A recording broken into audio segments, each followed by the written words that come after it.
And अस्सलाम वालेकुम पाकिस्तान। जी हाँ, आप लोग देख रहे हैं 21mm only on city 21 with your host Mathira. And यकीन है आप लोगों को बहुत ही अच्छा लगा होगा क्योंकि बहुत सारे लोगों ने 14 अगस्त भी मनाया होगा। और मैं हमेशा लोगों को बोलती हूँ कि 14 अगस्त के टाइम पर हम झंडे लेकर ज़रूर हाथ में लेकर निकलते हैं, लेकिन उसके बाद हम भूल जाते हैं उस झंडे की इज्जत भी करनी चाहिए। तो जिस तरह आप लोग लेते हो उसी तरह फोल्ड करें और उसी तरह ही रख दिया जाए।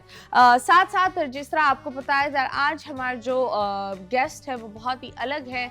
आपने उन्हें व्हाट यू कॉल अलग अलग पॉलिटिकल पावर पोजीशंस में भी देखा है, शेर शायरियों में भी देखा है, कंट्रोवर्सीज में भी देखा है। तो वो जेल में भी गए, जेल से निकले भी हैं, वजीर दाखिला भी रह चुके हैं। एंड विदाउट वेस्टिंग टाइम हम जल्दी से उनका नाम बता देते हैं आप लोगों को। So yes, that is rose Siddiqui ji.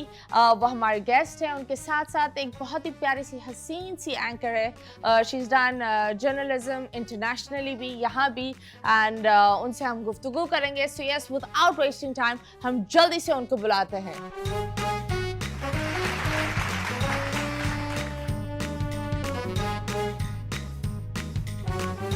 And yes, हमारे मेहमान आ चुके हैं। And like I said, today show बहुत ही अलग होगा क्योंकि हमारे मेहमान बहुत ही खास है। तारुफ तो मैंने उनका करा लिया है एंड आई बिलीव जितना भी हम उनका तारुफ करें वो बहुत ही कम है। So yes, without wasting time हम वेलकम करते हैं रऊफ साहब। अस्सलाम वालेकुम, कैसे हैं आप? वालेकुम अस्सलाम। अल्लाह का एहसान है, बड़ा करम है। Thank you. By the way, बहुत बहुत शुक्रिया कि आपने वक्त निकाला, आप हमारे शो पर आए। एंड आपसे हम बहुत ही अलग अलग तरह की गुफ्तगू करेंगे। और आपके साथ एक बहुत ही खूबसूरत सी खातून बैठी हुई है, तो मेरी उर्दू जो लंगड़ी हो जाती है ना, तो yes, excuse that. So yes, हमारे साथ है राफिया वान। अस्सलाम वालेकुम। वालेकुम अस्सलाम। Thank you so much. आप भी बहुत प्यारी लग रही हैं। Thank you so much. आपने, मैंने लाल पहना हुआ है और आपने पिंक।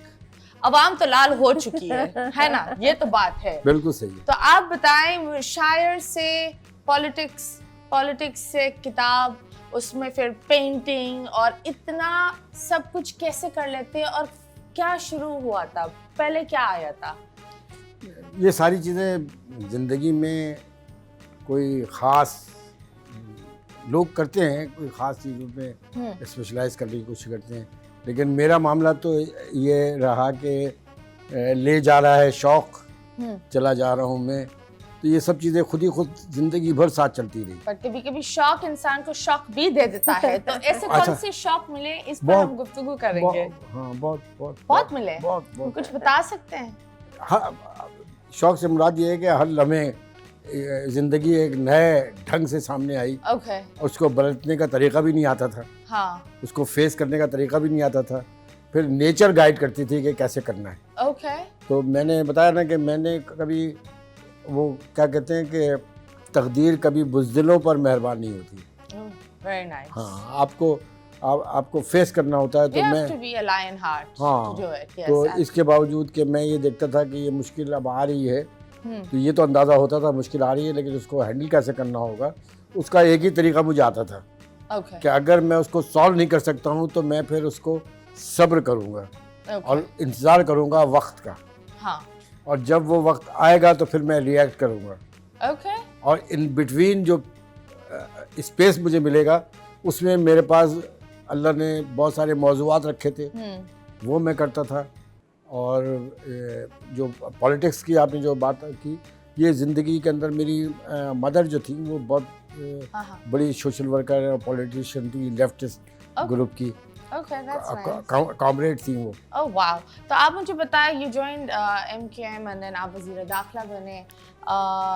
अभी जो पॉलिटिकल सिचुएशन चल रही है, बिकॉज आप उस चीज़ से गुजर चुके हैं। और कभी कभी ये होता है दैट इंसान को पता चल जाता है कि ये हुकूमत सही चलेगी या नहीं चलेगी, या क्या बदलना चाहिए, पाकिस्तान बेहतर या बदतर की तरफ जा रहा है। आप बता सकते हैं अकॉर्डिंग टू योर एक्सपीरियंस? देखिए, मैं एक बात ये कहूँ कि हुकूमत चलाने के लिए एक अपने अंदर का कमिटमेंट चाहिए होता है। हाँ। हुक्मरान को, चाहे वो प्राइम मिनिस्टर हो, चाहे वो प्रेसिडेंट हो, चाहे वो चपरासी हो, अगर वो अपने काम में अंदर से कमिटेड है तो नेचर फिर मदद करती है। लेकिन यहाँ पे तो लग रहा है कि नेचर ने बिल्कुल इनके हालों पे छोड़ दिया कि 25 लेकिन मुझे एक होप जो है, एक उम्मीद जो है वो ये है कि 25 करोड़ जीते जाके पाकिस्तानियों को नेचर तबाही की तरफ नहीं जाने देगी। उसको बचाने के लिए ये ज़रूर है कि इन तमाम लोगों को एक्सपोज किया जाए। तो हुकूमत अभी चल नहीं रही है, ओके, ये तो एक सिस्टम है, तो इसके ऊपर जो अटका हुआ है। मतलब स्टैंड स्टिल पोजीशन में है। और क्योंकि मैंने अभी एक बात कही थी ना कि तकदीर बुज़दिलों पे कभी मेहरबान नहीं होती। हाकिम वक्त अगर इतने बुज़दिल हो जाएं, लेकिन ये कौम बुज़दिल ही है, डोंट यू थिंक सो? क्योंकि आप देखो बांग्लादेश की कौम किस तरह निकली है, टर्की, उन सारे लोगों ने चेंज लाए। हम चेंज नहीं ला सकते। जब बात होती है चेंज की, सॉरी, तो हम आपसे पूछेंगे because you been a news anchor, तो चेंज तो आप लोग के मुंह से ही सुनाए। ये जो बड़े बड़े धचके होते हैं ना, ये आप लोग ही आवाम को बताते हैं दैट एट दिस टाइम ये हुआ है, वो हुआ है। सो अच्छे या बुरे हालत में इंसान को you have to be there. So can you tell me about your job and everything and the worst thing जो आप उस चीज़ से गुजर चुकी हो?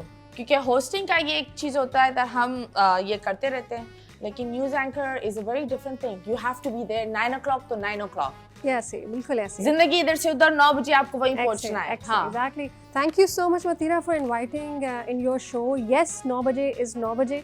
और आई ऑलवेज से कि मीडिया इंडस्ट्री में when it comes with news it's before time. 9 बजे का मतलब है 10 मिनट पहले इन द स्टूडियो। ओके, तो वो हमारे लिए वो 10 मिनट पहले भी प्रिपेयर और बैठना, माइक लगाना एंड देन अपने प्रोड्यूसर के साथ कोऑर्डिनेट करना, वो लोगों के लिए वो 9 होता है, हमारे लिए उससे भी पहले का वक्त होता है। ओके, अब क्योंकि सोशल मीडिया का दौर है और पहले न्यूज़पेपर के ऊपर सब रिलाई करते थे कि कल की खबर रात में छपेगी और सुबह मिलेगी। हाँ, वो जो एक हेडलाइंस होती थी ना, वो सुर्खी, जो शह सुर्खियाँ हाँ, जिसे कहते थे। अब ऐसा है कि विद इन अ सेकेंड पहले खबर होती है टीवी चैनल के पास, बाद में पता चलती है आम आवाम को। तो हम बीइंग वेरी विजिलेंट, हम बैठे होते हैं स्टूडियोज़ के अंदर, बड़े एक्टिव सुन रहे होते हैं। आई डू रिमेंबर, जैसे आपने कहा कि कोई वाक़या भी साथ में शेयर करूँ, आई डू रिमेंबर मैं एक टीवी स्क्रीन कराची से उस वक्त था, वो लाहौर बेस्ड है, लाइव थी और मुझे खबर मिली कि राफिया शायद अमजद साबरी के साथ कोई वाक़या पेश आया है, तो स्टे प्रिपेयर में भी हम उस खबर पर आएंगे। तो some time people around you जो आपके दिल के बड़े क्लोज होते हैं, जिनके साथ आपने काम किया होता है, उनसे मुतालिक कोई ऐसी मर्डर की खबर आ जाए, तो उस वक्त अपने आप को भी कंट्रोल करना, संभालना और ये सोचना कि मैंने क्या बोलना है इसके ऊपर कि Amjad Sabri is no more. Still I remember जब जुनैद जमशेद साहब का, हाँ, शुरू की ब्रेकिंग्स में जब कोई रेप केस ऐसा आता था, तो मुझे ऐसा लगता था कि somebody is talking about women, it's very close to my heart। अपने ऊपर फील करती थी कि उसके ऊपर क्या गुजरी होगी, उस बच्ची के ऊपर या उस लड़की के ऊपर क्या गुजरी होगी, कितना ह्यूमिलिएटिंग है ये। फिर आहिस्ता आहिस्ता करके मुझे लगता है कि हम वो सारा जहर सुनने में और वो सारा जहर उगलने में अम्यून हो जाते हैं। इतने अम्यून हो जाते हैं, बुरा लग रहा होता है। देखिए, एक बुरी चीज़ को जितना भी आप मखमल में लपेट के पेश करें, वो बुरी ही रहेगी, उसको आप पॉजिटिव नहीं कर सकते। लेकिन हाँ, फिर उसका वे ऑफ कंडक्टिंग क्या है, आप कैसे डिलीवर कर रहे हैं, कितना आप उसमें बफर यूज़ करके कि कम से कम इन्फॉर्मेशन। बहुत सारी खबरें ऐसी होती हैं, हमारे पास मर्डर काउंट या डेथ काउंट है 40 बता 12 रहे हैं, ताकि आवाम में बहुत ज़्यादा खौफ हरास न फैले। तो ये भी होता है, मतलब पर्दा रखा जाता है आवाम से। जी बिल्कुल ऐसा रखा जाता है। जब आवाम से इतने पर्दे रख रहे हैं, न्यूज़ चैनल इतना पर्दा रख रहा है, तो आप बताएं that if you were given a chance to sort this out, तो आप कैसे sort out करते हैं? जो बिजली की इतनी महंगाई हो रही है, लोग सुसाइड कर रहे हैं, like it's pretty sad। हमारे यहाँ काम नहीं है। मतलब मैं पिछली दफ़ा देख रही थी, एक फूड पैंडा वाला बच्चा आया था, इतनी अच्छी अंग्रेज़ी बोल रहा था एंड आई वाज शॉक्ड। वो बेचारा एक इंजीनियर था और वो काम क्या कर रहा है, फूड पैंडा का राइडर। तो आप बताएं, ये जॉब्स क्यों नहीं निकल रही? देखिए, मैंने जैसे पहले बताया कि बेहिसी की जो एक लहर लीडरशिप के अंदर है, और ये सब के सब एक यूज टू हो गए, जैसे इन्होंने बताया ना कि अम्यून हो चुके हैं, इनकी समझ में नहीं आता। ये इस एलीट क्लास के लोग हैं। आपने पहले जो सवाल किया था उसको और इसके साथ अगर मैं एक साथ जवाब दूंगा ना, तो ये सारी चीज़ें आवाम को भी समझ में आएंगी कि पाकिस्तान के आवाम को इतने डिविजन्स में तकसीम कर दिया है। मजहबी बुनियाद के ऊपर इतना तकसीम कर दिया, मसलक की बुनियादों पर इतना तकसीम कर दिया, फिर पीरी मुरीदी में इतना तकसीम कर दिया, फिर सियासी बुनियादों पर इतना तकसीम कर दिया, फिर यहाँ का एक सरदारी निज़ाम है, एक वडेरा निज़ाम है, एक ख़ान का निज़ाम है। ये सारे के सारे इनकी नुमाइंदे उठा के कौमी असम्बली, सूबाई असम्बली और सेनेट के अंदर मौजूद है। तो आप इनसे क्या एक्सपेक्ट करेंगे? इनको तो पता ही नहीं है कुछ कि आवाम लोग किस मुश्किलात में, जो बिजली के बिल आ रहे हैं, जो आपने फूड पांडा की बात की, आपका एक्स्ट्रा ऑर्डिनरी टैलेंट जो है वो मेरिट की नज़र हो गया। आज बांग्लादेश की हालत पे आप देख रहे हो कि वहाँ की जो आवाम निकले वो मेरिट की बुनियाद पे निकले। उन्होंने मेरिट पे कोटा सिस्टम करके मेरिट का वायलेशन किया। तो दुनिया में आज तक इंसानों की जितनी भी तहजीबें आई हैं, जब जब मेरिट का वायलेशन किया गया है वो तहजीबें ख़त्म हो गई, वो नेशन ही ख़त्म हो गई। तो आप बताइए कि हम कैसे नहीं ख़त्म होंगे। लेकिन हम उस जवाल की तरफ तेज़ी से जाते जा रहे हैं। आप मुझे बताइए कि 10-10 करोड़ 20-20 करोड़ रुपए इनामात दिए जा रहे हैं किस बुनियाद के ऊपर? यहाँ लोग भूखे मर रहे हैं, लोग यहाँ पे सुसाइड कर रहे हैं, माएँ अपने बच्चों को बेचने के लिए आ रही हैं। इनके दिमागों पे वो नहीं, और एक मीडिया एक चाल चली जा रही है और ये सारे के सारे उसी के अंदर बहे हुए हैं, जैसे अब पाकिस्तान के अंदर कोई मसला नहीं रहा। ये बिजली की जो लोड शेडिंग है, मैं तो बीइंग होम मिनिस्टर, मैं तो बड़ा इन्वॉल्व रहा हूँ ना, उस जमाने में भी ये तमाम चीजें होती थी। गलत, लेकिन उस जमाने में इतना नहीं था, डॉलर वाज डाउन, चीजें देखो, एवरीथिंग वाज अफोर्डेबल। अभी जो चीज 2000 की मिलती थी अभी 6000 में मार्केट में। क्यों? आप मुझे बताइए, जो चीज यहाँ पैदा हो रही है वो 6000 में क्यों हो रही है?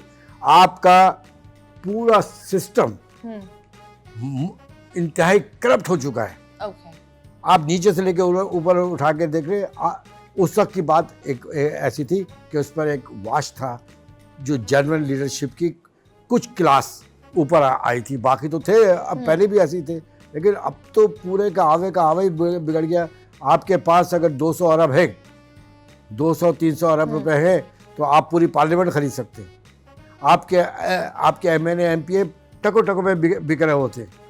आप दुहाई देंगे तो किसको देंगे, बोलेंगे तो किसको देंगे? लेकिन मैं इन बातों को समझता हूँ कि ये अवाम का जो फ्रस्ट्रेशन है, ये बढ़ते बढ़ते एक ऐसा वक्त आएगा कि एक बहुत बड़ा इनकलाब जो हमारे दरवाज़ों पे दस्तक दे रहा है, बहुत तेज़ी के साथ ये तब्दीली सामने आती चली जा रही है। सॉरी टू कट यू, मेरा इसमें ये ख्याल है कि हमें ये भी देखना चाहिए कि मिनहसुल कौम हमने उस अवाम में बीज क्या बोया है। अगर मैं समझती हूँ हर इंसान अपने हिस्से की करप्शन करता है, चाहे वो चाय वाला है, फल सब्जी वाला है, या फिर बैठा हुआ कोई मिनिस्टर है या पार्लियामेंटेरियन है। तो जब हमारी जड़ों में ये सब सरायत कर गया है और नॉर्मल है, देखिए ना हाउ नॉर्मल इज़ दिस कि आप ट्रैफिक रूल की कवानीन की पासदारी नहीं कर रहे हैं, आप आउट ऑफ कोर्ट सेटलमेंट कर रहे हैं, कितना नॉर्मल है ये सब। बाकी जो बात सर कर रहे हैं, मैं इसको सेकंड करूंगी कि हमारी 4% ऐसी ऑडियंस है, स्टैटिस्टिक्स की अगर बात की जाए पाकिस्तान की, जिनके पास 96% वेल्थ ऑफ पाकिस्तान है।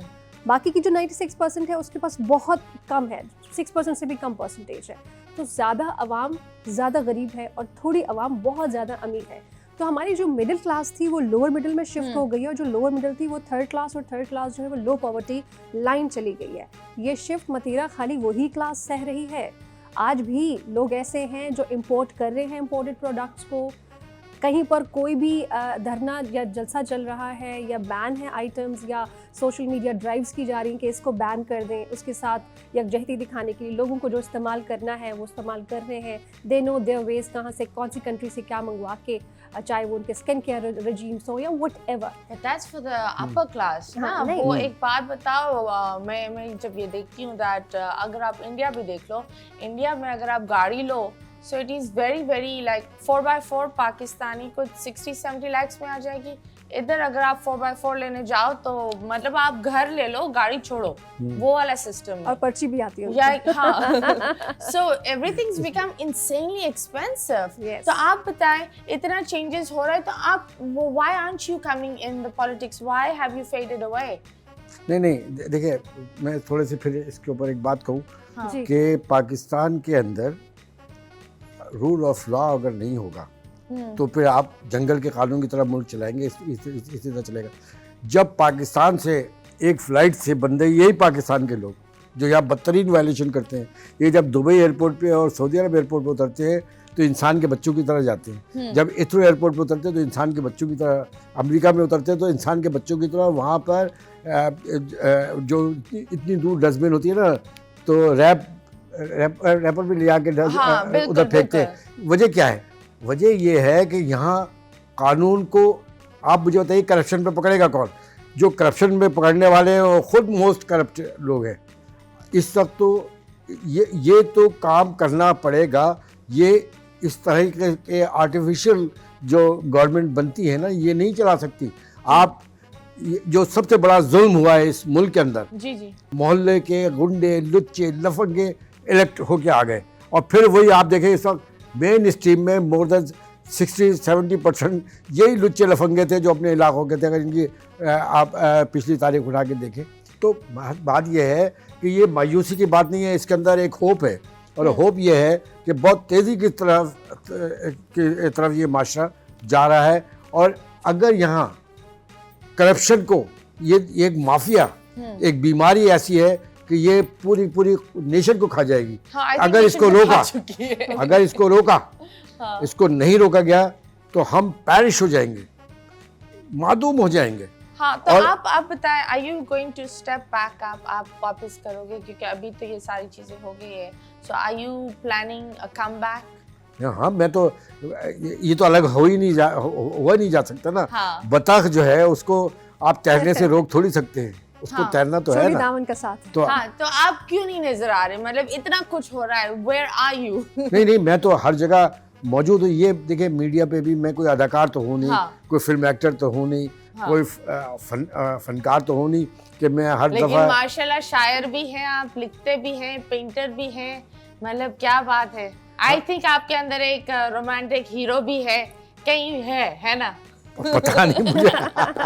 है असल तो में लोग ज़्यादा कंफ्यूज हो जाते हैं शायरी की वजह से। वो तो देखे, एक बात यह है कि मेरी ज़्यादातर जो शायरी है वो गुल बुलबुल पे और महबूब और महबूबा पे। मुझे एक दफ़ा किसी ने पूछा, आपको बड़ा लाइट साइड पे मैं बताऊं कि जब मैंने बहुत लेट शादी की, जब मैंने शादी की तो मुझसे एक दफ़ा जियो में जब उन्होंने पूछा कि आपने अपनी बीवी पे कोई शायरी की, तो बेसाख्तगी से मेरे मुंह से निकल गया। मुझे अंदाज़ा ही नहीं था कि मैं शादीशुदा हूँ। मेरे मुंह से निकल गया कि बीवी पे भी कोई शायरी करता है।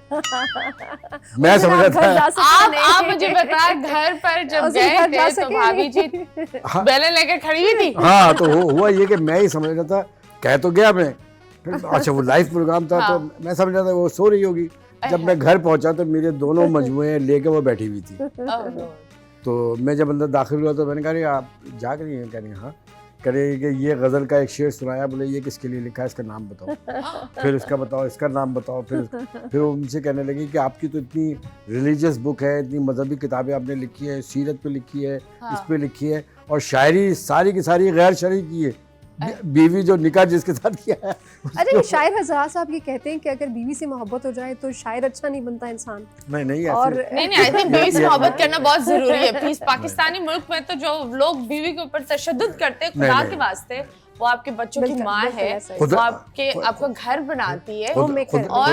और रियलिटी ये है, अल्लाह ने ये चीज बोली भी है दैट रिस्क, जब शादी होती है तो रिस्क औरत से ही मिलता है, जो हस्बैंड है उसको। तो आप उसकी इज्जत करो। अगर आप उसके साथ सही चलोगे तो आप देखना जिंदगी में बहुत सारे आपके मसले सॉर्ट आउट हो जाते हैं।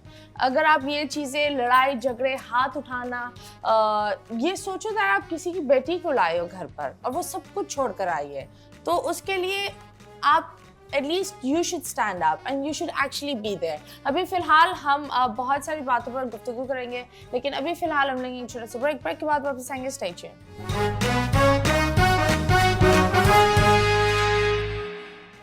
And welcome back. You guys are watching 21mm and this is your host Mathira। हमारे साथ हमारे मेहमान हैं। आज की गुफ्तगू बहुत ही अलग हो रही है। रऊफ साहब हमारे साथ हैं, रऊफ सिद्दीकी जी एंड राफिया अवान, और हम बात कर रहे थे कि ऑफ कोर्स हर इंसान की जिंदगी में प्यार आता है, और आता है तो कुत्तों वाला आता है। हाँ, कभी-कभी 2-3 दफा हो जाता है। आपको कितनी दफा प्यार हुआ है? नहीं, देखिए ये तो खैर भाभी देख रही है, ये भी याद रखे, भाभी देख रही है। नहीं, असल में बात यह है कि दुनिया की सबसे ताकतवर तरीन अगर कोई जज्बा है तो वो मोहब्बत का है, प्यार का है। मुझे लगा कहने लगी बीवी है ताकतवर। और जो वो सब बात आगे निकल गई, एक बात यह है कि हाँ। कुदरती तौर पे मियाँ बीवी के अंदर जो मोहब्बत पैदा होती है ना, वो उसका नेमुल बदल कोई नहीं होता। ये तो नाशुक्रगुजार लोग होते हैं जो नाकदरी करते हैं, जाहिर सी बात है कि, और ये कुदरती तौर पर मोहब्बत होती है मियाँ बीवी में। सही बात। यानी इस पे तो कोई कला भी नहीं, कितने ही झगड़े हो, कितनी सारी चीज़ें हों, उसके बावजूद भी बीवी शौहर की ज़िंदगी की दुआएं कर रही होती है और शौहर अपनी बीवी के लिए दुआएं कर रहा होता है, क्योंकि उसके बच्चे भी साथ उसके होते हैं। तो ये कुदरत का एक इतना हसीन जज्बा है, मैं तो इससे नाशना रहा। ओके, ये बताएं इतनी देर से शादी क्यों की? बात मैं लाइटर साइड में आपको बता देता हूँ हाँ। कि बात ये है कि पहले मैं जब ये सवाल मुझसे किया जाता था कि अपने आप शादी नहीं की और ये नहीं, एक मुसीबत होती थी, तो मैं ये कहता था कि मुझे ज़िंदगी में एक अच्छी लड़की की तलाश थी। जब वो अच्छी लड़की मिलती थी तो पता चलता था उसे किसी अच्छे लड़के की तलाश है। तो मतलब अब मेरे पास अब कोई जवाब तो होता नहीं था, लेकिन मैंने आपको बताया कि ये जद्दोजहद जो थी पॉलिटिकल, कौम की जद्दोजहद, पूरी दुनिया का गम, ये इस तरह रच बस गया था कि मुझे, और इतनी तेज़ रफ्तार ज़िंदगी गुजरी कि बाखुदा मुझे पलट के मैंने देखा भी नहीं। काम में इतना मसरूफ कि आप मतलब ये जद्दोजहद यही रहती थी मेरी। हाँ। हर वक्त। और मैं ये कहने वाली थी कि आपकी पहली बीवी कराची है, यही वजह है कि दूसरी बीवी ढूंढने में वक्त लगा। मैं आपको नहीं पता नेशन में कितनी ख़वातीनें सोच समझ कर बोले, आप बोल रहे पहली बीवी नेशन है, लेकिन इतनी आ जाएंगी हम रोब साहब की ख़वातीन, मतलब ये नहीं बोले। लेकिन एमकेएम के अंदर एक बात ये थी, हाँ। एमकेएम के अंदर एक जुमला हुआ करता था, हाँ। सबको भाई कहते थे या सब औरतों को बाजिया कहते थे। तो ये बताएं, ये कभी हुआ है कि आपको एक बंदी बहुत पसंद आई है और वो आए और आपको बाजी बनाना पड़ा उसको कि बहन बैठे, कभी ऐसा हुआ है? असल में मैंने बताया ना कि इस मामले में बड़ा मैं बाज़ औक़ात सोचता हूँ कभी कभी। हाँ। तो ऐसा नहीं था कि कोई आया नहीं, लेकिन ऐसा भी हुआ कि इतनी तेज़ रफ्तार ज़िंदगी गुजरी कि मैं सोचते ही सोचते आगे बढ़ गया और पता नहीं चल सका। ये जो शादी के बाद आप करने चाहे 6-7 साल पहले जब शादी हुई थी, तो ये मेरी अरेंज मैरिज थी, कोई लव मैरिज नहीं थी मेरी। ओके। मेरी बहनों ने पसंद किया था। मतलब अगर वो करते नहीं तो आप भी मतलब शादी करते नहीं, मतलब उन्होंने जबरदस्ती लाकर बोला अब तुम शादी नहीं, करो। ऐसा नहीं, जबरदस्ती तो मेरी बड़ी बहन बेचारी इंतकाली हो गया, ये कह के पूरी ज़िंदगी यही रहा। अब ज़्यादा पता मैं जिन पोजीशन पे था ऐसा तो नहीं था कि कोई बढ़ा नहीं आगे, लेकिन बात ये थी कि हुआ ये कि मैं सीरत तैयबा लिख रहा था हुज़ूर सल्लल्लाहु अलैहि वसल्लम, तो उसमें एक हदीस थी जो ज़िंदगी भर मैंने पढ़ी कि उस जिसने निकाह किया उसने अपना आधा ईमान बचा लिया, जिसने शादी की उसने आधा ईमान बचा लिया। मैं ज़िंदगी में पढ़ा, उस सब मैं पढ़ गए और मैं जेल में था उस समय। तो मैं जब ये हदीस पढ़ रहा था तो मैं रुक गया, पूरी रात मैं उसी हदीस पे रुक गया। मैंने कहा यार ये क्या। तो सुबह मेरी बहनें वगैरह मिलने के लिए आई, तो मैंने कहा कि बेटा तुम लोग सारी ज़िंदगी मेरी जान अज़ाब में करते थे, लिहाजा ये इख्तियार तुम लोगों का है, जब मैं बेल पे आऊँगा तो रिहा होऊंगा तो तुम लोग देख लो लड़की जो भी है, जिससे कहोगे मैं शादी कर लूँगा। तो नवाबशाह में मेरी अम्मी मरूमा जो पॉलिटिक्स में थी, तो वहाँ 10-15 ख़वातीन जो अम्मी के साथ हर वक्त रहती थी, उसी फैमिली में से ये एक फैमिली थी। तो मेरी बहनों ने कहा, मैंने कहा अल्हम्दुलिल्लाह। फिर मेरे एक बेटा और एक बेटी हुई है। माशाल्लाह। जेल एक चीज़ होती है, एक टाइम होता है सब आपको इज्जत भी दे रहे होते हैं, प्यार भी दे रहे होते हैं, फिर वही लोग आपको उठाकर अजीब इल्ज़ाम भी लगा रहे होते हैं। दुनिया एक सेकंड में पलट जाती है। जो आपको दोस्त होते हैं वो आपको फ़ोन उठाना बंद कर देते हैं। ऐसा होता है। उस चीज़ के बारे में आप बताएं। ऐसा होता है। देखिए मेरे साथ तो ये हुआ कि वर्टिकल एंड हुआ इसमें, मेरे भी 28-30 केस बना दिए, जबकि मेरी पूरी ज़िंदगी साफ़ सुथरी रही, कभी कोई नहीं था, लेकिन वो पॉलिटिकल मोटिवेटेड थे। अदालतों ने वो सारे केस उठा के फेंक दिए, कहा कि यार ये कोई केस है, तालियां बजाने पे 28 केस।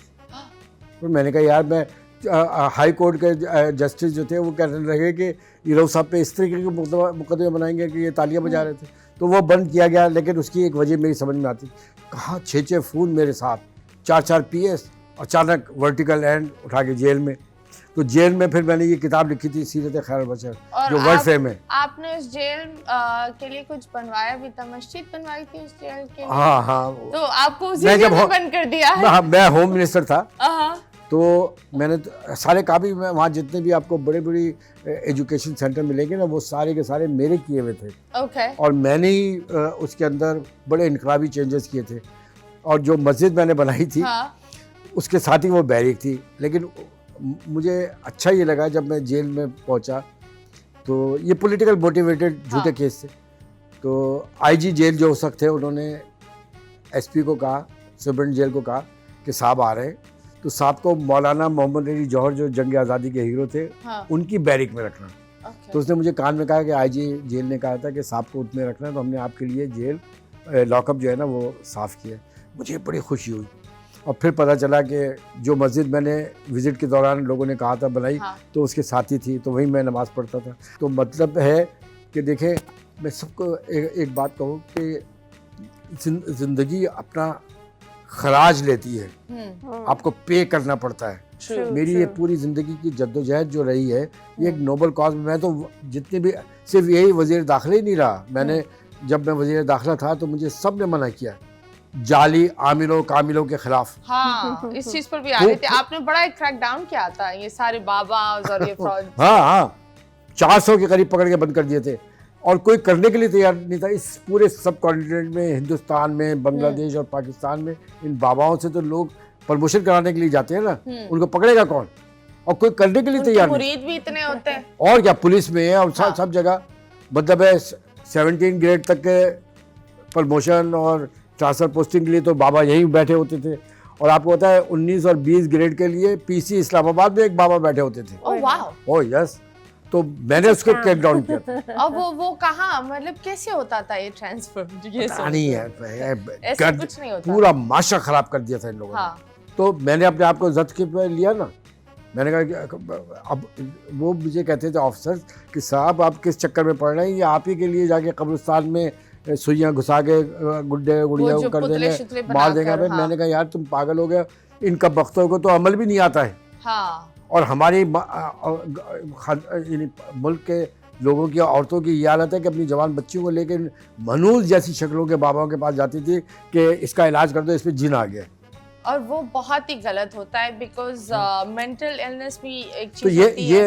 ये जो ना हाँ। ये आप लोगों का काम है, जो एंकर्स हैं, जो लोग टीवी पे True, बैठते हैं, true, आप लोग इसको प्रमोट करें। हाँ, देखिए मतलब अच्छे देखिए लोगों का खाने आना को- बहुत ज़रूरी है। Absolutely, and I adore this fact that आपने ये, आपको नहीं पता लोग अपनी जायदादें बेच रहे होते हैं इन हाँ। बाबा को देने देखिए, के एक तरफ लिए। हम कहते हैं कि अपनी- गुर्बत है, हाँ। खाने को रोटी नहीं है, दूसरी तरफ हम ये बाबास के पास लोग जा के कहाँ से पैसा देते हैं, कहाँ से अपनी ज़रूरियात को जब्त करके। अब ये फिनोमेना फेथ वो है, जो game है बच्चों के faith लिए का। चीजें रखी भी होती है, जो चूड़ियां True. होती है वही ले लेकर दे रही होती है। 99% फ्रॉड। Fraud act. मैंने आपको बताया ना, मैंने तो एक्शन लिया था ना बीइंग वजीर दाखिला।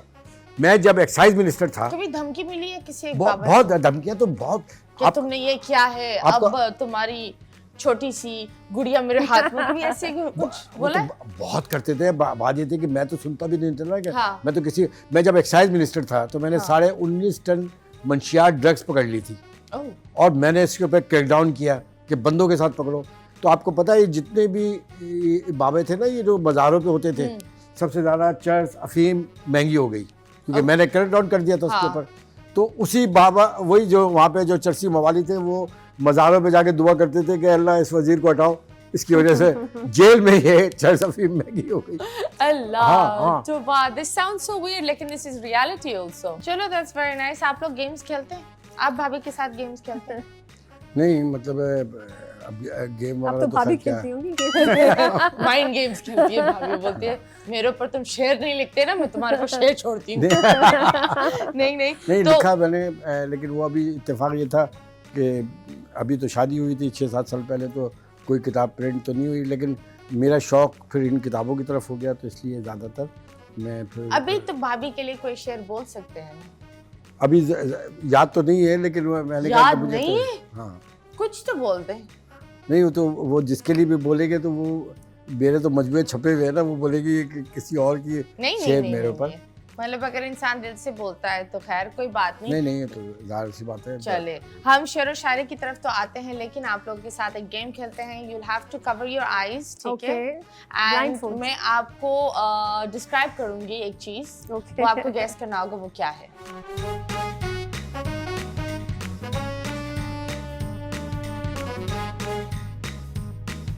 रोज़ साहब, पहले आपकी बारी। हाँ, शुरुआत आपसे करेंगे हम। करें। बोले, ब्लाइंडफोल्ड ले क्या है? And you will have to cover your eyes.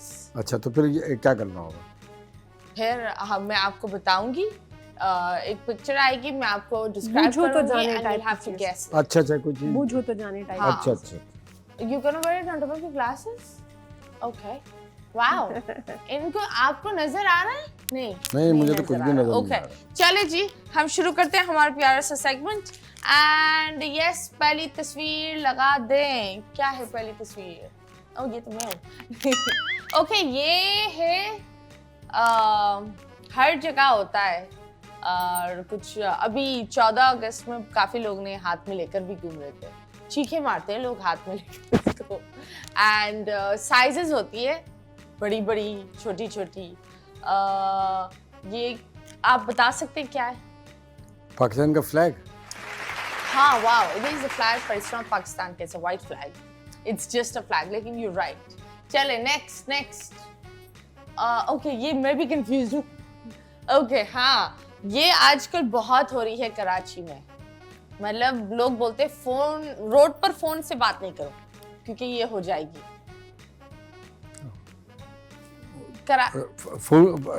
चोरी।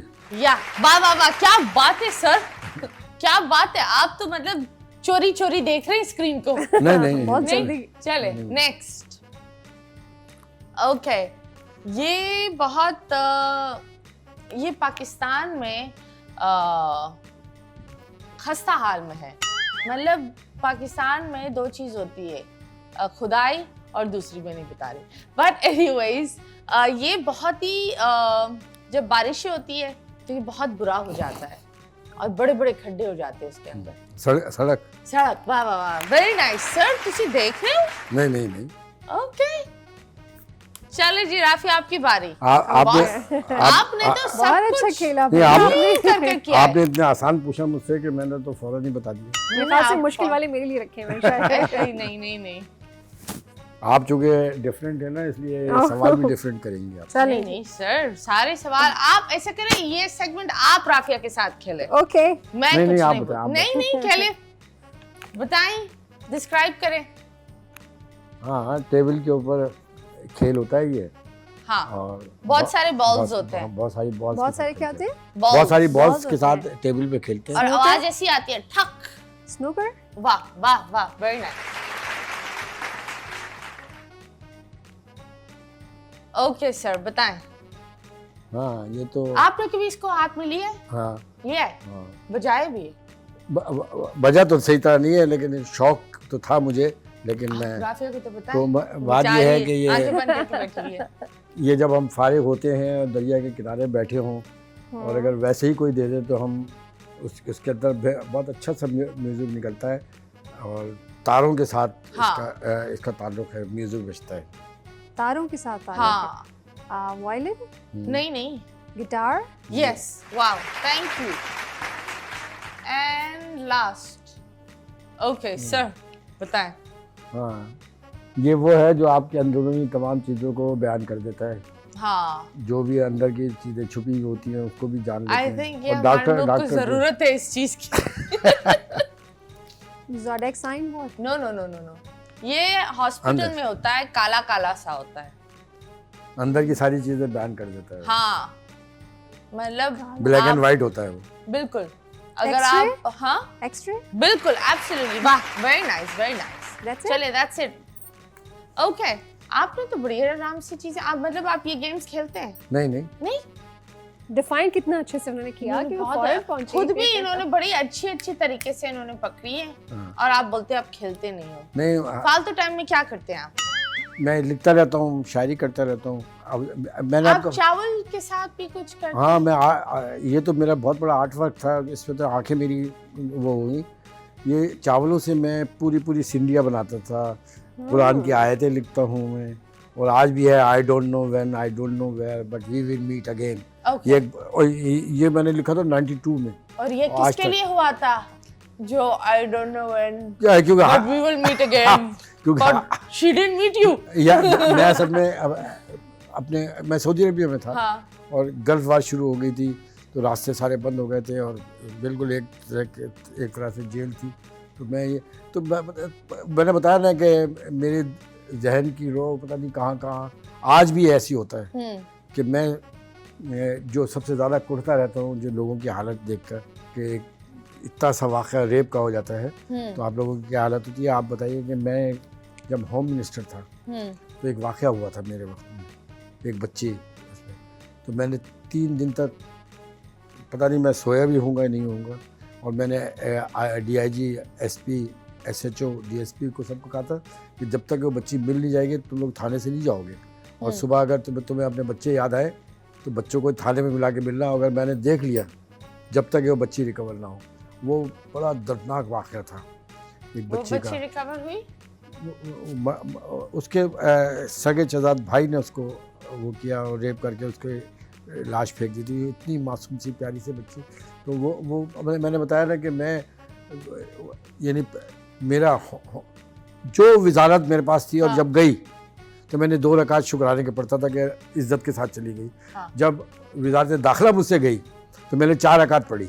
क्यों? शुक्राने के।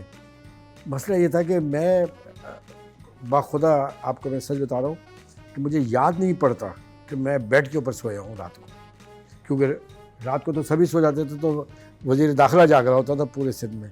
क्योंकि फ़ोन करते थे, मैं खुद फ़ोन उठाता, मैं सोफ़े पे सोता था। मेरे जो डॉक्टर तबस्सुम थे ना, जो मेरा इलाज करते थे, बहुत ज़्यादा स्मोकिंग भी करता था तो सीना हो जाता था, तो मैं उनसे कहता था कि मुझे कोई ऐसी दवा नहीं देना जिससे मुझे नींद आए। तो मैं जागता रहता था। तो मैंने बताया ना कि मैं बहुत ज़्यादा, अब ये जो कच्चे का इलाका है जो आज आप देख रहे हैं ना कि नाकाबिले फतह हो गया है, तमाम फोर्सेस मिलके भी, वो 600 किलोमीटर का इलाका था जो पुलिस फोर्स के ज़रिए कच्चे का पूरा इलाका मैं रिलीज़ कराया था, और वहाँ पे हाईवे क्राइम जीरो के ऊपर आ गया था। आज उसको पकड़ ही नहीं पा रहे क्योंकि इन सब के लश्कर वहाँ पे रह रहे हैं। हाँ। ये जो पॉलिटिशियन जिनकी आप बात कर रही है ना, सारे मतलब है, देखिए मैं आपको सच बता रहा हूँ कि वो हर मुसाफिर उसे दिल, परवीन शाकिर का शेर है, मुझे सही तरह अगर याद है, दिल अजब शहर के हर दरों खुला जिसका, हर मुसाफिर उसे हर संत से बर्बाद करे। ये हमारा मुमलिकत खुदादाद वो है कि जो हर शख्स इसको लूटने में और खसोटने में लगा है, और अल्लाह ताला का ये बड़ा करम है कि यहाँ इतना कुछ है कि ये ख़त्म ही नहीं हो रहा। ये ख़त्म ही नहीं हो रहा, आवाम ख़त्म हो रही है बॉस, ये ख़त्म नहीं हो रहा। और हम ख़त्म हो जाएंगे अगर हम ये छोटा सा ब्रेक नहीं लेंगे। सो ये स्टे ट्यून्ड।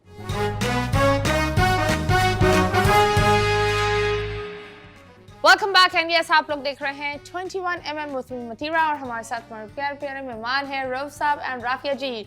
सो यस, हम इतनी ब्रेक में भी हम इतनी अच्छी टॉपिक्स पे बात कर रहे थे, and Rafia you said something that's very different कि of course you are a journalist and you done so much, माशाल्लाह you got a great portfolio. तो ये बताओ, मैं ये सुनती आ रही हूँ कि हर जर्नलिस्ट एक पॉलिटिकल पार्टी के साथ एसोसिएट होता है और उसको वो पॉलिटिकल पार्टी देती भी है फंड्स, दैट हमारे बारे में बात करो या उनके खिलाफ बात करो, या ये खबर जो नहीं है वो खबर बना कर बताओ। तो आपके साथ कभी ऐसा हुआ है, या कुछ ऐसे पॉलिटिकल पार्टीज जो शायद आप सिंपल न्यूज़ दे रही हो, जो आपको बोला जाता है लेकिन वो गुस्से में आकर आपके खिलाफ हो जाए? ऐसा हुआ है मतीरा, बहुत सारे लोगों ने मुख्तलिफ जगहों पर मुख्तलिफ टाइम्स पे कांटेक्ट किया कि मैं एजेंडे के ऊपर काम करूं, या इस पॉलिटिकल पार्टी का एजेंडा बेचूं सोशल मीडिया पे भी और उनके टीवी चैनल्स पे। अब तो आपको पता है कि बहुत सारे ऐसे लोग हैं जिन्होंने अपने टीवी चैनल्स बना लिए हैं, और ऐसे ऐसे एंकर्स जो कि बिल्कुल 360 डिफरेंट काम कर रहे थे, वो अब एग्जैक्टली 360 डिफरेंट काम कर रहे हैं। क्योंकि अगर आप उनसे बात करें तो वो ये कहते हैं कि जी पेट रोटी मांगता है, हमारे साथ पेट लगे हुए हैं, हम फैमिली वाले हैं, हमें उठाकर बाहर फेंक दिया जाएगा, हमारा एक करियर है। मज़े की बात यह है कि मीडिया इंडस्ट्री के लोग, खुसूसी तौर पर जो सहाफ़ी हैं, वो सिर्फ सहाफ़त करते हैं, इसके अलावा उन्हें कुछ आता नहीं है, कुछ और कर नहीं पाते, क्योंकि काम यही है ना, अपना फ़न जो है बोल कर बेचते हैं। बाकी लोग शायद मल्टीटास्कर होते होंगे, 2-4 काम कर लेते होंगे, तो कहीं ना कहीं उनकी मजबूरी बन जाती है। प्लस वो लाइमलाइट में रहना और जो मेन पुर्जे हैं मुल्क के, उनके साथ काम बातचीत, तो आप एक अलग जॉनरा, एक अलग जेंट्री हो जाते हैं समहाउ। तो वो छोड़ने के लिए भी एंकर हजरात नहीं तैयार होते। हाँ, मैंने ये देखा, बहुत अच्छे अच्छे नफीस एंकर्स को मैंने वक्त पर बदलते, एजेंडा बेचते, सोशल मीडिया पे एजेंडा बनाते, अपने प्रोग्राम्स के ज़रिए एक बिल्कुल थ्रू आउट 360 डिफरेंट काम करते देखा। कल कुछ और कर रहे थे, आज कुछ और फिर बहुत सारे लोगों ने लोटे भी कह के पुकारते हैं, घुस बैठिए भी कह के पुकारते हैं, बहुत कुछ कहते हैं। कभी ऐसा हुआ है ऐसा है कि मैंने हमेशा आपके खिलाफ हो गई हो और आप कहीं काम कर रही हो, वहाँ आपको जीना हराम कर दिया? ऐसा हुआ मेरे साथ, रिसेंटली हुआ मेरी लास्ट जॉब में। मैंने पूरी कोशिश की है कि इन 9-10 साल के करियर में मैं अपने आप को एक neutral anchor as a benchmark set कर सकूं, who talk about Pakistan and not about political parties, pro Pakistani personality है मेरी।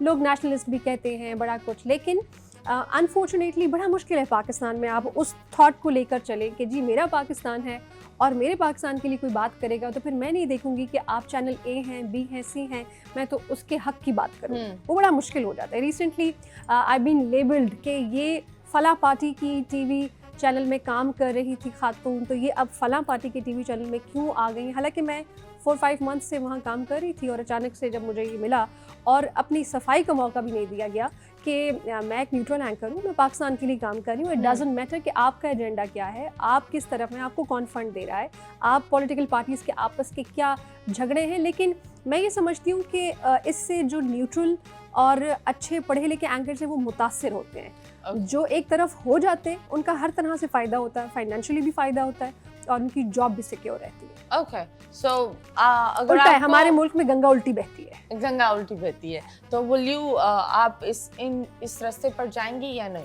नहीं, I am still on mind. मैंने अपने आप को, इस थॉट को, स्कूल ऑफ माइंड को बड़ी मुश्किल से डेवलप किया और मैं उसी पर कायम हूँ। मैं अपने लिए खुद काम कर लूँगी, लेकिन मैं किसी का एजेंडा। Okay, that's nice. खैर, जब आप पर बात आती है तो because MQM, I remember MQM के पास एक बहुत स्ट्रॉन्ग होल्ड था कराची का। जब अल्ताफ भाई के स्पीच शुरू होते थे तो आई बिलीव हर चीज़ बंद हो जाती थी एंड वो वाहिद एक आवाज़ थी जो, और सब आ जाते थे बाहर। तो आप बताएं, आपने उनके साथ काम किया और आपने एक ऊंचाई भी देखी, फिर आपने एक उनका फॉल भी देखा, फिर बैक टू नॉर्मल। सो आपने कुछ सीखा या कोई चीज़, how did you like spending time with him personally? वो कैसे हैं?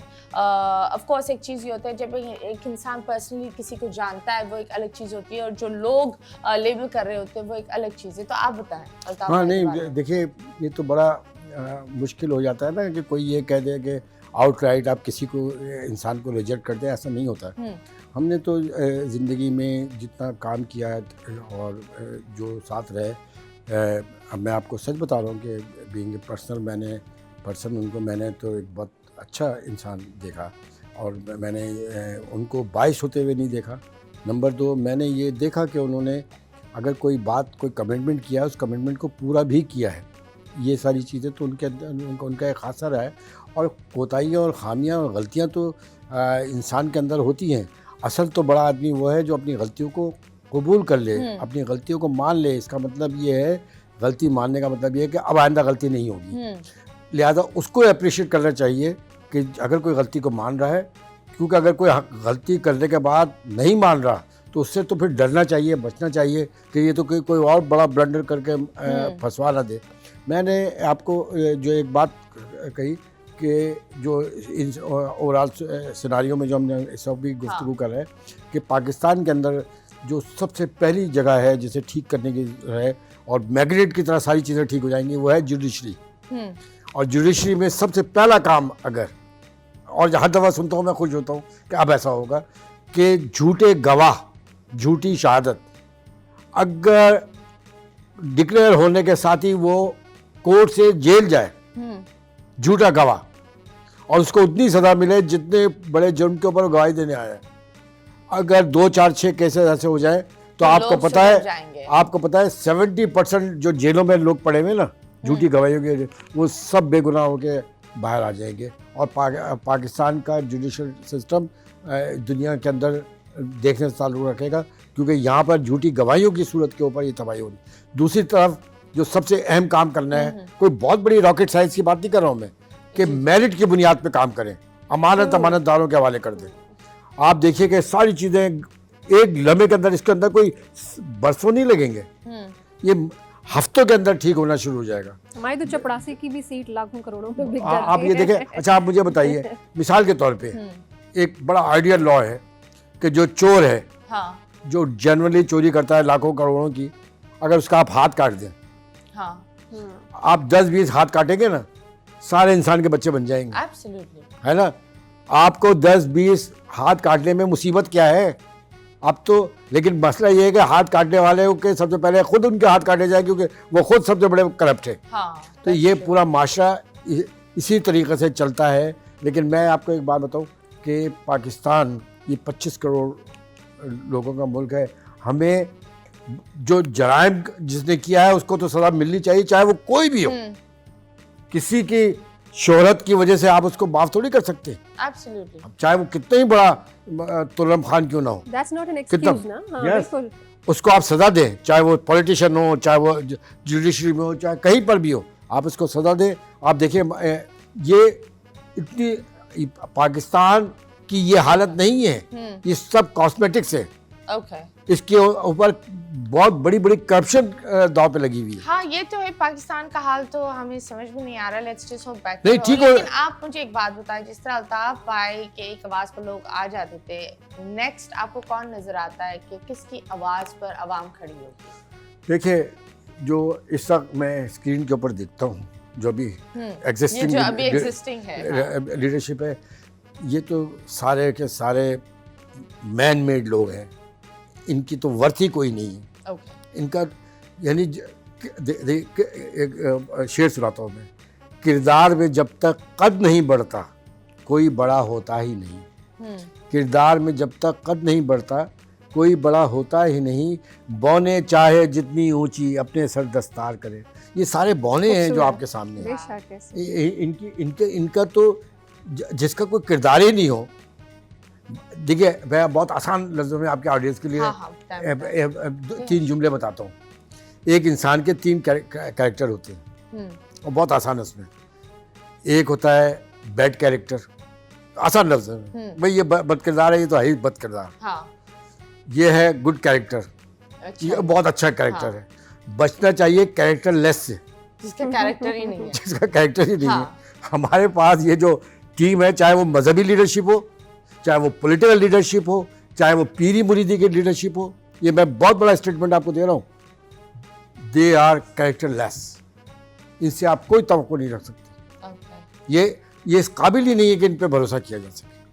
तो एक नई लीडरशिप, जेन्युइन लीडरशिप निकल के आएगी, जो मैं समझता हूँ। वो नई लीडरशिप कौन है? कोई भी आएगी। नई में आवाम पागल हो रही है। नहीं, मैंने वही बताया कि नेचर करेगी फैसला।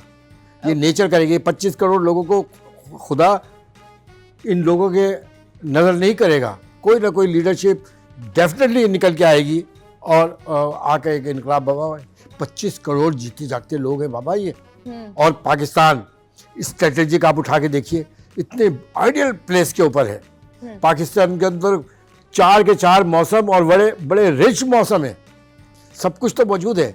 सिर्फ एक लीडर का फकदार है, तो ये कैरेक्टर लेस तो नहीं चला सकते। चले खैर, जब हम लीडर्स पर बात कर रहे तो हम कुछ तस्वीरें लगाएंगे और वो तस्वीरों पर आपको उनकी कुछ अच्छाइयाँ और कुछ बुराइयाँ बताएंगे। फारूक भाई, नो कमेंट्स, ये इनसे खुद पूछ लीजिएगा। आप बताएं। फारूक भाई, मुझे लगता है थोड़ा सा हाफजा कमज़ोर है, बातें करके भूल जाते हैं। और दूसरा ये है कि एक्टिव रहे हैं, हमेशा नज़र आते रहे हैं। He is a people man.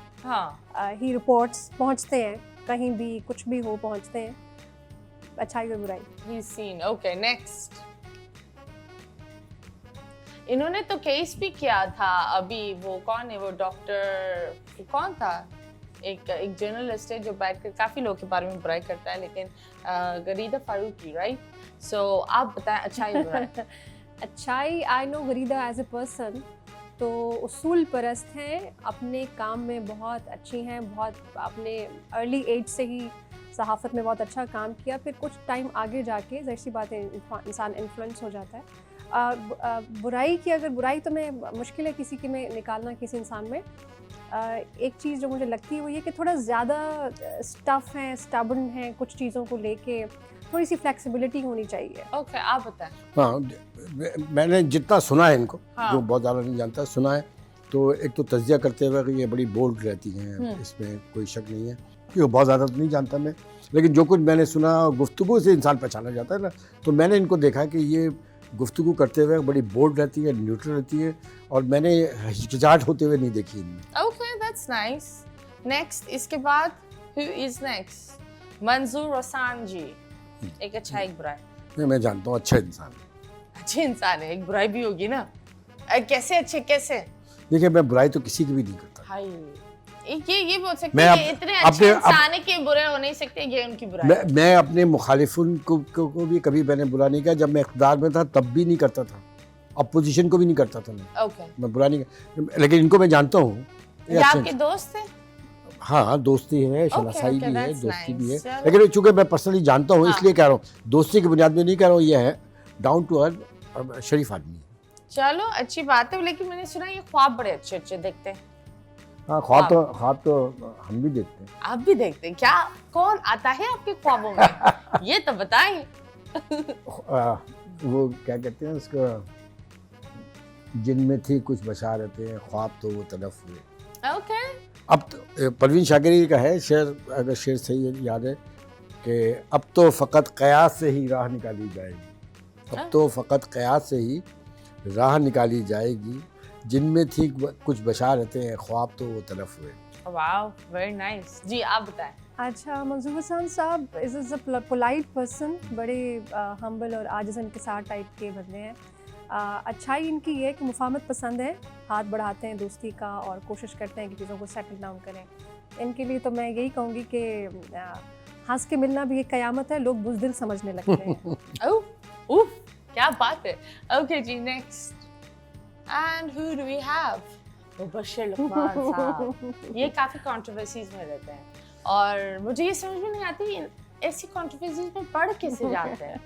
आप बताएं। नहीं, है तो अच्छा आदमी है तो अच्छा आदमी, हाँ, he's a मतलब nice man, no doubt। बात ये है, ये असल में नाम है तो लोग बात करेंगे। ये जो आप कह रहे हैं मैं ना, तो ये बोलती ये मुतनाज़ चीज़ों में आ जाते हैं। उसकी वजह ये है कि ये यारबाश आदमी है। हूँ, दोस्तों का दोस्त है। हाँ, वैसे ये ही है। वजह है। चलो दैट्स गुड, और ये बहुत अच्छी बात है कि कोई इंसान दोस्तों का दोस्त हो। that's जो very- इनको पसंद होगा ये उसके लिए सारे बैरियर तोड़ते हुए क्रॉस कर जाएगी। Wow. ये बात That's है। very nice। और बुराई? अब यार बुराई का तो मैंने आपको बताया कि अगर वाक़तन मैं जानूंगा तो मैं नहीं नहीं तो आप ये बोले ना बुराई में that he is so friendly, कि ये भी एक होता है ना, इंसान को इतना मुझसे अच्छा बड़े- भी नहीं होना चाहिए कि लोग आकर आपका गलत इस्तेमाल कर मुझसे बड़े तो सब हैं, लेकिन मुझसे बड़े तो सब हैं, लेकिन मेरे बराबर कितने हैं। क्या बात है। वाह वाह वाह वाह वाह। आप बताएं। मेरे कुलीग भी रहे हैं, हाँ, मुबश्शिर साहब अच्छे इंसान हैं, अच्छे सहाफ़ी हैं, ये इनकी तारीफ़ के लिए। और बुराई अगेन किसी इंसान में हम नहीं ढूंढ सकते, लेकिन जब हम सहाफ़ती ज़िम्मेदारियों की बात करते हैं तो कुछ चीज़ें हम बात करते हुए अपने शोज़ में ओवरलुक कर जाते हैं, नहीं करनी चाहिए। ओके, मैं सिर्फ इतना कहूँगी इनके That's लिए। very nice। खैर हमने ये प्यारा सा छोटा सा सेगमेंट खेला था and we had these pictures right now। अभी फिलहाल हम लेंगे एक छोटा सा ब्रेक के बाद वापस आएंगे। Stay tuned।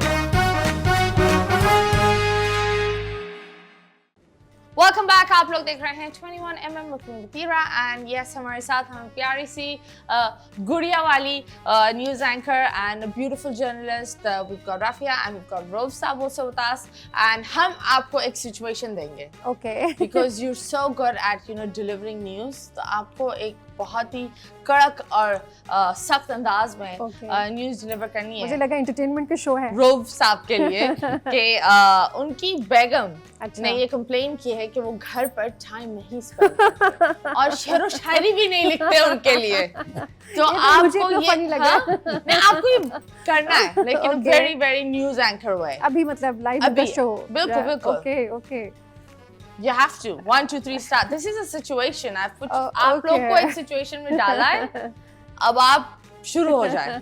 अच्छा, अस्सलाम वालेकुम नाजरीन, आप देख रहे हैं सिटी 21mm। मैं हूँ राफिया अवान, हमारे साथ मौजूद हैं रऊफ सिद्दीकी साहब और बहुत सारी कंट्रोवर्सीज उनको लेके चल रही हैं। सबसे पहली हेडलाइन आज के प्रोग्राम की है नाजरीन कि रऊफ सिद्दीकी साहब घर में बेगम को वक्त नहीं दे पा रहे हैं। सवाल ये पैदा होता है कि आखिर वो वक्त कहाँ देते हैं, पूरा दिन कहाँ होते हैं, सुबह शाम कहाँ बसर की जाती है। इसके अलावा एक कंट्रोवर्सी ये भी सामने आ रही है नाजरीन कि उन्होंने एक बात कही है एक प्रोग्राम के अंदर कि बीवियों के ऊपर शायरी कौन करता है। तो ये तमाम तर एलिगेशंस लेके उनकी बीवी उनसे बहुत ज़्यादा नाराज़ हैं और मैं औरत होने के नाते उनके साथ खड़ी हूँ। और इसी वजह से वो इंसान जिनके ऊपर ये लेबल किया जा रहा है कि वो गायब रहते हैं, आज प्रेजेंट हैं मेरे पास, कैसे प्रेजेंट हो गए हैं, वो सबसे पहले तो उनसे हम ये बात करेंगे। रऊफ सिद्दीकी साहब, कहाँ होते हैं आजकल आप? मैं तो अपने आप में होता हूँ और मैं तो जहाँ मौजूद होता हूँ मैं मतलब वहाँ भी नहीं होता। मैं ख्वाबों में, ख्यालों में, किसी के दिल में होता हूँ। तो सब ये आपकी खाम ख्याली में आप अपनी बेगम को भी इनवाइट कर देना, ताकि उनकी भी जहन से ये बात निकले कि मेरे मियाँ मुझे मिल नहीं रहे। वो तो हर लम्हे मेरे साथ इसलिए होती है कि वो ज़ाहिर है मेरी बेगम है और जहन पे भी सवाल रहती हैं। और सबसे अहम बात यह है कि जब भी मुझे अपने बारे में जानना होता है तो मैं उनसे कोई सवाल कर लेता हूँ, तो फिर वो इतनी सारी बातें मुझे अपने बारे में बता देती हैं कि मुझे खुद हैरत होती है अपने बारे में ये जानकर। पहले मुझे शिकवा था आईने को देखकर कि कमबख्त झूठ बोलता है, ये हमेशा मुझे अच्छा बना के बताता है, लेकिन जब से शादी हुई तो मेरी बेगम फिर मुझे बताती हैं कि तुम क्या हो। तो मुझे अपनी हकीकत अपनी बेगम के अल्फाज से पता चल जाती है। रऊफ सिद्दीकी साहब, अभी आपकी बेगम की जानिब से ये एलिगेशन सामने आ रहे हैं और वो मीडिया पर ये एजेंडा उठा रही हैं कि आप उन्हें वक्त नहीं दे पाते हैं। हम आपसे ये जानना चाहेंगे इस प्लेटफॉर्म के थ्रू कि आपका वक्त जाता तो जाता कहाँ है?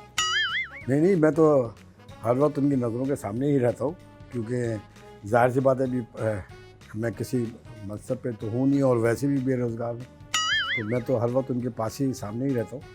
और मेरी कोशिश ये होती है कि जितना मुमकिन हो सके मैं उनकी नज़रों के सामने ही रहूँ, वरना तो फिर आपके पास इस तरह के कोई सबूत हैं जिससे आप हमारे नाज़रीन को कन्विंस कर सकें कि वाकई आप घर पे होते हैं? क्या आप अपने साथ कोई CCTV फुटेज लाए हैं? Oh God, that's so nice. That was really nice. वाह वाह वाह, क्या इसका क्या तो सादगी, बेगम के नाम पर जो मर्द शरीफ हो जाते हैं, फुल बिल्कुल। मतलब रऊफ साहब बदल गए, मतलब ये वो है ही नहीं, मैं तो नजरों के सामने ही होता हूँ बस। तो आप बताएं, बेगम से जब ऑफ कोर्स इंसान शादी करता है और एक वर्कaholic जब शादी करता है तो उसको रोमांस का इतना पता नहीं होता और वो हर चीज़ नई होती है, तो काफ़ी गलतियां भी इंसान कर लेता है, बर्थडेज भूल जाता है, एनिवर्सरीज भूल जाता है। कभी ऐसा हुआ है आपने कुछ भूला हो और फिर आपको भगा दिया गया हो कि तुम ये भूल कैसे सकते हो? हाँ, नहीं ऐसा होता है। हाँ। देखिए ऐसा तो नहीं है कि मुझे रोमांस का नहीं पता, ज़्यादा रोमांस का पता है तो ही मैं कुछ कह पाता हूँ। कहाँ से आपने ये रोमांस सीखा? नहीं, ये तो इनबिल्ड है। इनबिल्ड ये रोमांस जो है ये तो इनबिल्ड है, ये तो कुदरत की तरफ से अतिया होता है। और आप हमेशा हर अच्छी चीज़ को देखकर, हर खूबसूरत और हसीन मंजर को देखकर आप इंस्पायर होते हैं। इसके अंदर हर चीज़ शामिल है। ये पूरा मंजर नामा और मंजर कशी जो है ये आपको रोमांस आपके अंदर पैदा करती है। जिस इंसान के अंदर रोमांस ही नहीं है वो सख्त दिल चंगेज़ खान ही होगा ना फिर तो उसको तो फिर किसी चीज़ से कोई दिलचस्पी नहीं हो सकती। लेकिन इसको बरतने के अलग अलग अंदाज हैं।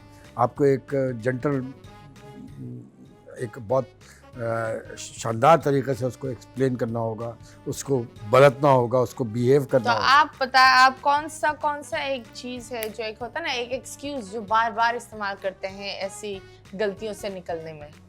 मुझे मालूम नहीं, आप ये जुमला कह देता हूँ मैं। That's it, मुझे मालूम नहीं। और हकीकत भी है कि कोई प्रैक्टिकल इतना ज़्यादा मेरे अंदर रोमांस का वो तो नहीं रहा कि मैं कोई इस तरीके से करता फिरूँ, तो मुझे बहुत एक्सपीरियंस हो। मैं तो बता रहा हूँ कि बाज़ औक़ात तो मैं हक्का बक्का ही रह जाता हूँ कि कोई मुझ पर बाज़ औक़ात तो ऐसे इल्ज़ाम लगते हैं कि मैं तो शक्ल ही देखता रहता हूँ कि यार ये तो मैंने सोचा भी नहीं और ये तो मैंने किया भी नहीं। ओके, सबसे अजीब इल्ज़ाम क्या लगा आप पर जो आपने बोला ये मैंने कब किया?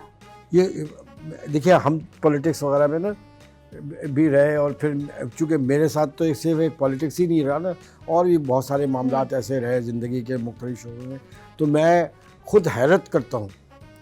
और यकीन जानिए, मैं बाखुदा ईमान हूँ कह रहा हूँ, मैंने कभी अपनी मुखालिफत को बुरा जाने ही नहीं। और मैं लोगों से अक्सर कहता हूँ कि अगर तुम्हारा कोई मुखालिफ नहीं है तो फ़ौरन एक आध मुखालिफ पैदा करो, क्योंकि फिर तुमको पता ही नहीं चलेगा कि तुम कर क्या रहे हो। हाँ। तुम्हारा मुखालिफ तुम्हें बताएगा, उस जगह से तुम्हें रोकेगा जिस जगह पे अभी तुमने सोचा भी नहीं है कि यार ये तो मैंने किया भी नहीं और ये बोल रहा है। और वो कहते हैं ना, कामयाबियों के सिलसिले तय किए कुछ इस तरह, उंगलियां उठती गई, मैं मोतबर होता गया। मैं मोतबर होता गया। Wow. You've also interviewed different type of politicians and mashallah you've done internationally also, you know, some big work and तो आप बताओ, what was the most difficult interview that you did? एक होता है ना, कोई एक ऐसा इंटरव्यू होता है जो आप लाइफ में करते हो जो बड़ा वो इंसान is not, you know, being friendly with you or is just not working with you. It was very difficult. क्या आपने उसके इंटरव्यू लेकर आपने बोला अल्लाह का शुक्र हो गया ऐसे बहुत सारे इंटरव्यूज़ मैंने फेस किए जिनमें कोई गेस्ट मेरे साथ हो और वो एक रेपुटेबल पोजीशन पर हो और वो विद ब्रेक और विद ब्रेक से पहले ऑफ कैमरा इन्फ्लुएंस करने की कोशिश करें कि इस पर बात की जाए, इसमें मेरा ये पॉइंट है और आप वो लें, और मैं वो नहीं ले रही होती क्वेश्चन, तो उसमें ज़रा डिफ़िकल्ट होता है कि वो ऑन कैमरा के जो रूल्स रेगुलेशन या गाइडलाइंस हैं मीडिया की, उनको ब्रेक करते हुए वो लाइव बात करना स्टार्ट कर देते हैं, और फिर वहाँ पे आपको अपनी आवाज़ का वॉल्यूम थोड़ा ऊंचा करके अगले की आवाज़ को दबा कर, और फिर वो हमारे प्रोड्यूसर्स को भी आइडिया होता है कहाँ टू ड्रॉप हिज वॉइस के ये बात किसी और तरफ जा रही है या अचानक ब्रेक लेना पड़ता है। तो ऐसे किसी एक को स्पेसिफिक नाम लेना मेरे नज़दीक मुश्किल होगा, लेकिन हाँ ऐसे डिफ़िकल्ट इंटरव्यूज़ मैंने किए, लेकिन I am good at cutting. जहाँ आपको आवाज़ बढ़ानी पड़ती है, मुझे ये समझ में नहीं आता, मतलब बहुत दफ़ा मैं देखती हूँ, मुझे कभी कभी ऐसा लगता है कि ये लोग तो लड़ रहे हैं मतलब प्रॉपरली। रेटिंग के चक्कर में मैंने ये देखा है दैट न्यूज़ चैनल्स काफ़ी चीज़ों को क्रॉस कर लेते हैं। तो आप बताओ दैट रेटिंग के चक्कर में किसी की कुछ ऐसी ज़्याती बात या हमें ये ब्रेक करना है पहले और उस इंसान को पता ही नहीं है कि ये चीज़ हो रही है, तो वो कैसे महसूस होता है कि you have to break this news although you know it's wrong? ऐसा है मतीरा, ऐसा हुआ है। जॉब डिस्क्रिप्शन आपका है, आप बैठे हैं स्क्रीन पर और आप ही हैं तो आप ही ने करना है, अदरवाइज यू बीइंग रिमूव्ड। तो अब पाकिस्तान की मेन स्ट्रीम टीवी चैनल्स के साथ मैंने बहुत लंबे अरसे काम किया, और नंबर 1 की गेम वाकई आप ठीक कह रही हैं, everyone want to be number 1। ऐसा मुझे जब पहले चैनल में थी तो मुझे लगता था शायद इनको नंबर 1 बनना है, लेकिन जब मैं दूसरे चैनल में गई तो मुझे लगा शायद इनको नंबर 1 बनना है, and now I have a perspective सभी को नंबर 1 बनना है। फिर मुझे ये लगा कि शायद एक चैनल नंबर 1 होता होगा, दूसरे नंबर पे, तीसरे नंबर पे।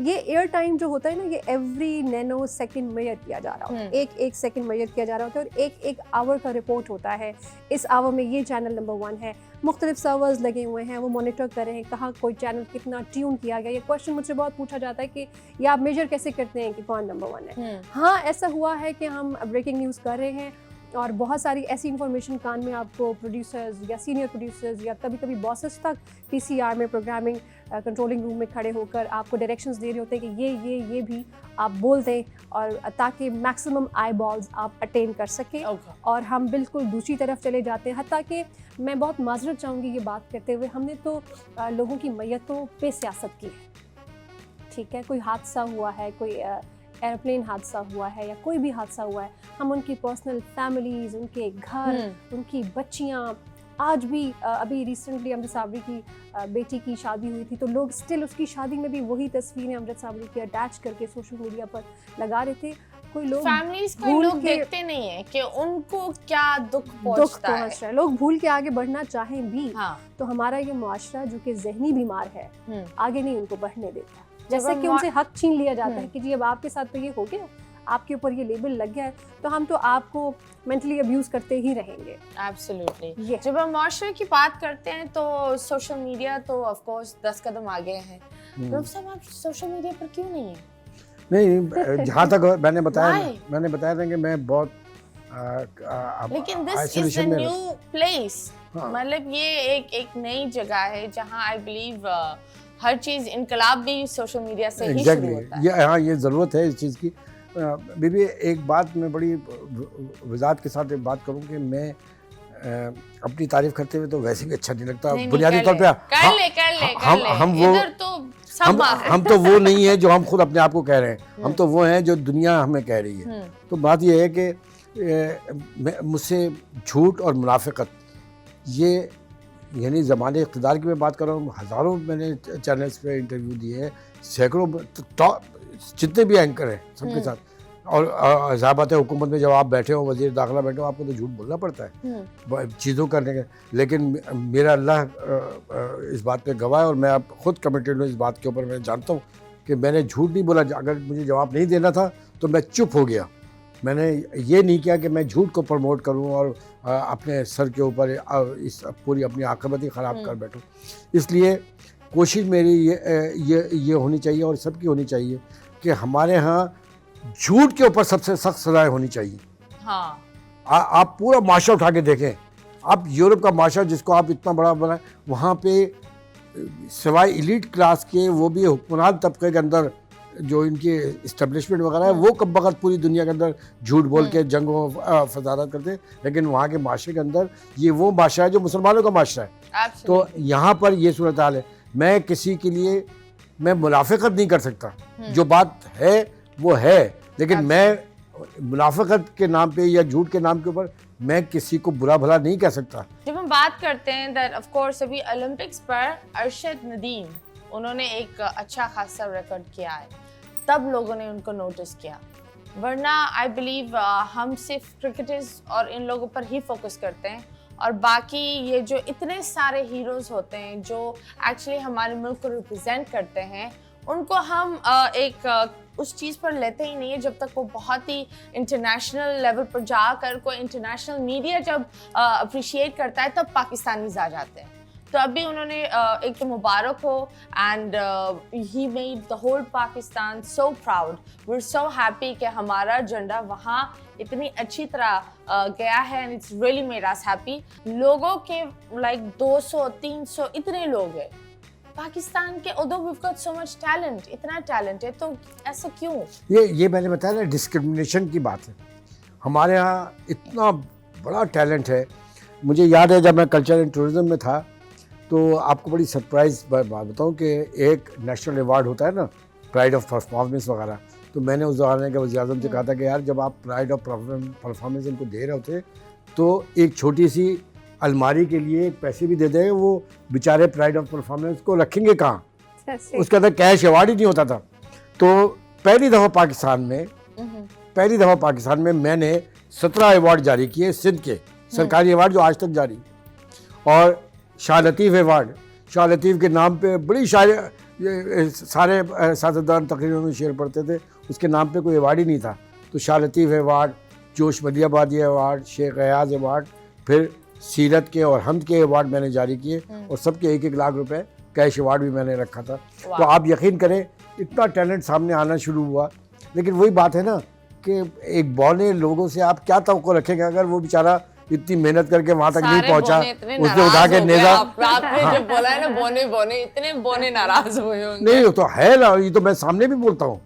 ये थोड़ी कि मैं यहाँ पे अभी बोल रहा हूँ तो मेरे तो सारे जानने वाले सुन रहे होंगे ना। और आप ये देखिए कि अगर आप इंडिविजुअल है ना तो मेरे सर आंखों पे आप बुरे हैं अच्छे हैं जैसे भी, लेकिन जब आप कौम के सामने आ रहे हैं, जब आप कौम की बात कर रहे हैं, जब आप कौम को गाइड करने की बात कर रहे हैं, तो तब तो मुझे आपको इसके एक्शन लेना पड़ेगा आपका कि आप क्या कह रहे हैं, इसलिए कि आप तो तबाही कर रहे हैं। तो ये तो तबाही के तमाम रास्ते हैं। चाहे हमारा मेंबर में बैठा हुआ एक बहुत बड़ी अक्सरियत, छोटी सी अक्सरियत है जो बड़ी अच्छी है, मेंबर में बैठे हुए वो बकवास क्या कर रहे हैं, आप इनको पनपने देने के लिए तैयार नहीं है ना। तो आपका पास बहुत टैलेंट है, लेकिन आप उसको ऑर्गेनाइज वे में तो करें। अभी आप 5-5 करोड़ 10-10 करोड़ आप देते चले जा रहे हैं, इधर से भी दे रहे हैं, उधर से वो एक बंदे को आपने दे दी, ओ भाई उसको मिल भी जाए। नहीं, ये तो बहुत अच्छे, नहीं मिल जाएगा उसको, और मिलना भी चाहिए। मैं ये बात कर रहा हूँ, आप इसको ऑर्गेनाइज वे में करें। मुझे तो अभी पता चला कि उसका जो कोच है वो 30 साल से कोच ही बना हुआ है, उसको कोई हटाते ही नहीं था। अब वो कोच को देखो, वो भोंदू किस्म का है वो बंदा, और मतलब है खिलाड़ियों को तरबियत कर। हमारे यहाँ तो ये देखे ना, ये डिस्क्रिमिनेशन है। मेरिट अगर नहीं होगा, आपके कितने स्टूडेंट्स हैं जिनके मार्क्स आप उठा के देखिए यूनिवर्सिटी और कॉलेजेस में, आपकी यूनिवर्सिटीज पीएचडी पैदा नहीं कर पा रही हैं। हाँ, अगर तो उस यूनिवर्सिटी का क्या फायदा जहाँ पीएचडी नहीं हो रही। फिर तो आप एक कॉलेजेस बना के आप चलाए ना। तो आपको एक सिस्टम बनाना पड़ेगा, लेकिन वो वही काम करेंगे ना, इनको तो पता ही कुछ नहीं है। देखिए टैलेंट की तो मतीरा कोई कमी नहीं है पाकिस्तान में ना। हम ये जुमला कह तो देते हैं लेकिन डीप डाउन हम इस जुमले को अंडरस्टैंड नहीं करते। इतने टैलेंटेड बच्चे हैं हमारे, यूथ हैं, और बहुत सारे ऐसे एडल्टली लोग भी हैं जो बहुत टैलेंटेड हैं और उनको चांसेस नहीं मिले। जो बात आपने स्पोर्ट्स की अरशद नदीम की, उसमें मैं ये समझती हूँ कोई भी स्पोर्ट हो उसमें आपके पास प्लेटफॉर्म नहीं है जहाँ जाके वो प्रैक्टिस करें, क्योंकि जिनकी ये जिम्मेदारी है ये करने की, वो खाने में इतने मसरूफ़ हैं कि उनको वक्त मिलेगा तो वो चाहे वो प्ले ग्राउंड्स हैं इनकी रेनोवेशन पे, अब अगर हम अरशद की बात करें तो अरशद पहली बार जीत के नहीं आया है, पहले लेकिन भी पहली भी बार किया था। पहले भी वो कई बार जीत चुका इन्होंने है, अपना ही रिकॉर्ड तोड़ा है। अपना ही रिकॉर्ड तोड़ा है और रनर अप इंडिया रहा है, ठीक है ना। और आपके ऐसे हरीफ ममालिक जो आपके साथ हैं और हमेशा से एक आग बगोला वाली कैफियत दोनों ममालिक के दरमियान में रही है, we don't have friendly borders with India, ऐसे हरीफों से जीत कर आकर और भी ज़्यादा आपकी खुशी डबल ट्रिपल हो जाती है। लेकिन आज भी अरशद नदीम के मसाइल वही हैं, वो मसाइल बदले नहीं है, वो माँ की दुआओं से और अपनी मेहनत से जेवलिन थ्रो के लिए भी हाँ। हमारे पास कहाँ है खुद ही ऐसे फेंक फेंक के platforms वो जहाँ पे वो खुले सीख ग्राउंड गया पे बेचारा। फेंक के सीख के इसी तरीके से कोई भी आप स्पोर्ट्स उठाकर देखें, बच्चों के हों या बड़ों के हों, कोई ऐसा प्लेटफॉर्म नहीं मिलता, सीधे साधे पार्क्स नहीं है वॉक करने के लिए। जब बड़े बड़े बैट्समैन को आप देखिए, जितने बड़े बैट्समैन हैं उनको देखिए, वो गलियों पे खेल खेल के ऐसे जो है वो बिल्कुल ऐसे सड़कों पे खेल खेल Absolutely, के वहाँ तक पहुँचे। बात ये है कि इसको ऑर्गेनाइज वे में करने की जरूरत है ना। अभी आप तो रिसेंटली एक सॉरी टू कट, अभी रिसेंटली एक बच्चा है कारी मोहम्मद अबू बकर, वो बहुत सारी डिफरेंट कंट्रीज से, ईरान वगैरह से, इराक से क़िरात का कंपटीशन जीत के आया है फर्स्ट। वो मेरे एक प्रोग्राम में गेस्ट आया तो मैंने उससे पूछा अगेन, उसने कहा कि एक छोटे से पंजाब के इलाके से ताल्लुक़ रखने वाला एक छोटे से मदरसे में बच्चा वो पढ़ता है और अपने अब्बा की सपोर्ट से वो इराक और ईरान और पता नहीं कौन कौन से इस्लामिक ममालिक में, वो अगर आप उसको सर्च करेंगे तो आपको मिल जाएगा। That's तो so sweet. There is a lot of talent, लोग अपनी Talent बहुत बुनियाद है। पर करें, अपनी मदद that's आपके तहत करें। Absolutely, and let's hope that Pakistan इस टैलेंट को आगे ले जाए। बहुत बहुत शुक्रिया आप, बहुत बहुत शुक्रिया आपका भी। Thank you. Yes guys, it's time for me to say goodbye. Look after yourself. मुस्कुराते रहो पाकिस्तान। अल्लाह हाफिज।